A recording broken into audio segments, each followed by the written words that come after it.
చేసినటువంటి సేలం కానీ దుర్గాపూర్ కానీ బీసన్ కానీ ఎక్కడ ఒక్కటి కూడా సక్సెస్ అవ్వలేదు. విశాఖపట్నం స్టీల్ ప్లాంట్లో కూడా ప్రైవేటీకరణ అనేటువంటిది అవ్వదు. ఖచ్చితంగా మీరు విజయం సాధిస్తారు, జయప్రదం అవుతారని చెప్పేసి మొట్టమొదటిగా చెప్పారు. అలాగే ఈరోజు కాంట్రాక్ట్ వర్కర్స్ లేకుండా విశాఖ స్టీల్ ప్లాంట్ లేదు, దాన్ని ఆపరేట్ కావడం లేదు, అవ్వదు కూడా.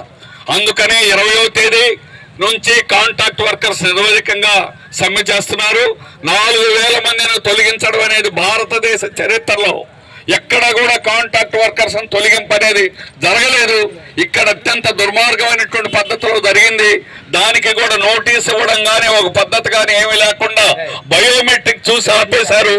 అందుకనే కాంట్రాక్ట్ వర్కర్ నిరవధిక సమ్మెకు దిగుతున్నారు. అట్లాగే పర్మనెంట్ ఉద్యోగులకి జీతాలు ఉన్నాయి, డబ్బులు ఉన్నాయి, ప్యాకేజ్ వచ్చింది. కానీ ఈరోజు పర్మనెంట్ ఉద్యోగులు జీతాలు ఇవ్వలేదు, ఎన్టీఎస్ ఒప్పందం చేయలేదు, హౌస్ రెంట్ చెల్లించడం లేదు. అలాగే కరెంట్ ఛార్జీలు 16 రెట్లు పెంచారు. అందుకనే పర్మనెంట్ ఎంప్లాయీస్ కూడా ఇద్దరు కలిసి పోరాటంలో ఉన్నారు. అందుకని ఇక్కడ పర్మనెంట్ కాంట్రాక్ట్ కార్మికులు జరుపుతున్న పోరాటం తప్పనిసరిగా విజయవంతం కావాలని మేము కోరుకుంటున్నామని ఆల్ ఇండియా ప్రధాన కార్యదర్శి తపన్ సేన్ గారు చెప్పారు. ఈ నెల 15వ తేదీన ఢిల్లీలో 10 ట్రేడ్ యూనియన్ల సమావేశం జరిగింది. దానిలో నిర్ణయించిన దాని ప్రకారం స్టీల్ ప్లాంట్ లో ఇట్లాంటి జరుగుతున్న పరిస్థితిని ఖచ్చితంగా దేశంలో ట్రేడ్ యూనియన్లు అన్ని కూడా వ్యతిరేకిస్తున్నాయి. ఎక్కడా ఇట్లాంటి పరిస్థితి అనేటువంటి జరగలేదు. అందుకనే మేము అన్ని ట్రేడ్ యూనియన్లు కూడా దేశవ్యాప్తంగా జాతీయ ట్రేడ్ యూనియన్ నాయకులంతా కూడా మీకు మద్దతు ఇవ్వడానికి నా వీలును బట్టి నేను ఈ రోజు రావడం జరిగింది. మిగిలిన నాయకులు కూడా ఐఎన్టీయూసీ, హెచ్ఎంఎస్, ఏఐటీయూసీ మిగిలినటువంటి అన్ని సంఘాల నాయకులు కూడా వస్తారు, దేశవ్యాప్త నాయకులు. ఆ విధంగా మీకు మద్దతు అనేది ఉంటుంది. మీ పోరాటాన్ని తప్పనిసరిగా చేయండి. 20 నుంచి జరిగేటువంటి సమ్మె తప్పకుండా జయప్రదం అవుతుంది. ఎవరైనా భారతదేశంలో ఉత్పత్తి కార్మికుడు చేస్తాడు కానీ ఎండీలు చేయరు, మేనేజ్మెంట్లు చేయరు. అందుకని కార్మికులు ఈరోజు సమ్మెలోకి తప్పనిసరిగా అయినటువంటి పరిస్థితులు దిగారు. గత 4.5 సంవత్సరాల నుంచి పోరాటం జరుగుతుంది, కానీ ఉత్పత్తిని ఎప్పుడు మనం స్తంభింప చేయలా, ఉత్పత్తి తగ్గలా.